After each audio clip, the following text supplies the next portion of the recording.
Father's house, there's a place for me. I'm a child of God, yes I am.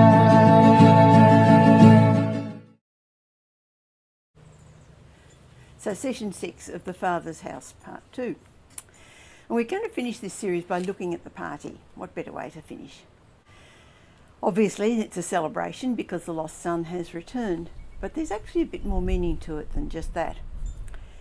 There's a custom in the Middle East back then, and actually still there today a bit, where if there was a dispute between parties, a mediator would arrange them to meet, and they would arrange a meal, and then the matter would be discussed, and then the aggrieved person, if they agreed to do this, would take the first bite of the meal, and then the others would join in. And this was a way of saying the matter is settled, it's finished, it won't be spoken of anymore. As a modern day example, we heard from the teacher Ray Vanderlaan, tells of a young man who was on a stormy night, a bit sort of disoriented, drove into a village he didn't know and accidentally hit and killed a little boy. And his friends got him out of there as quickly as possible because they thought, there'll be a mob come and lynch him. But the young man wasn't happy about that. He wanted to go back. And his friends said, don't be stupid, they'll kill you. So he arranged for a mediator, and they arranged a meal. And he met with the family, and the family were able to speak of their grief. The father could hardly speak because he was so tearful, but the grandfather spoke. The young man apologised and offered them money. And the grandfather said, we don't want your money, your apology will do.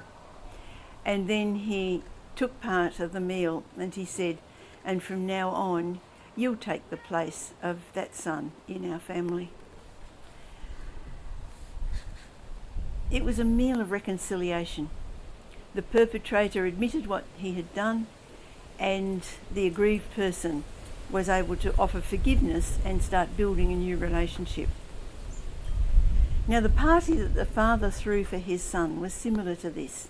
He was the aggrieved party, but he knew that his son was now sorry, quite genuinely sorry for what he had done, and realised his mistake.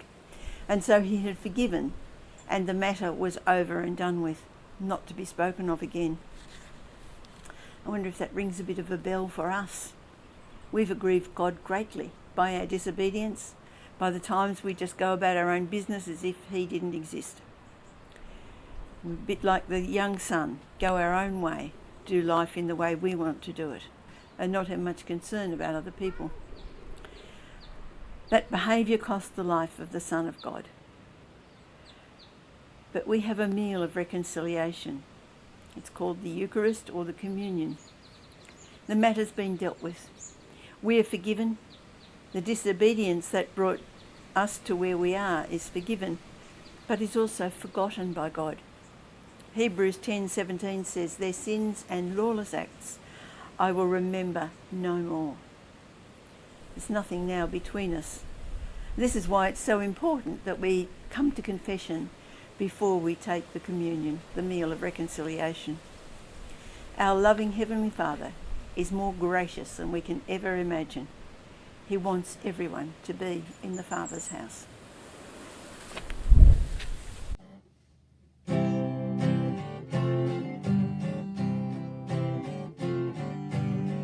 Behold the Lamb who bears our sins away, slain for us.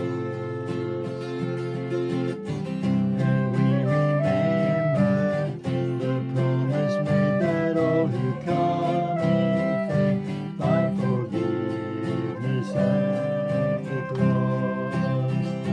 So we share in the bread of life, and we drink of his sacrifice as a sign of our bonds of peace around the table of the King.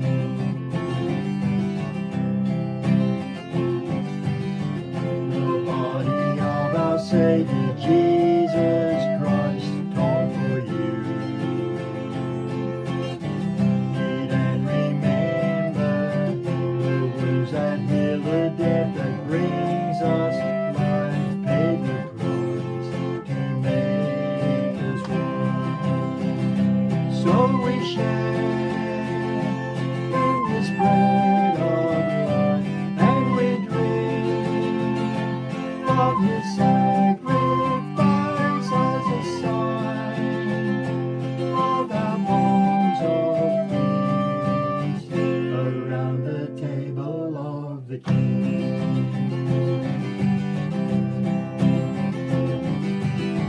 The blood that cleanses every stain of sin shed for you.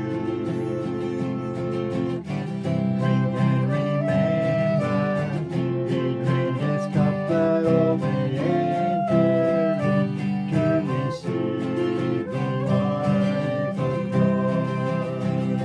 So we share in this bread of life, and we drink of His sacrifice as a sign of our bonds of peace around the table of the King.